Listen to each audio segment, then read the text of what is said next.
Here's a tutorial on the trash compactor. It's really helpful because our trash container outside in the bare box isn't huge. So this helps just make the trash a little bit smaller.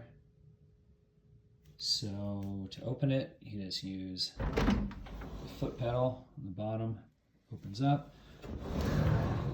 Throw your trash in there. Do not put glass or anything that won't compact. Don't put in there. Go ahead and close it. And then you, if it's off, you turn it to on and then hit start.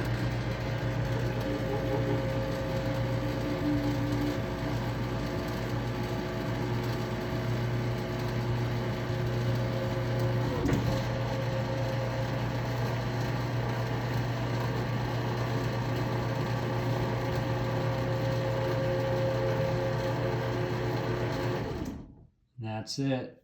It'll automatically compress and then come back. You can leave it in the on position or you can just go ahead and turn it off. That's it. Hope that helps.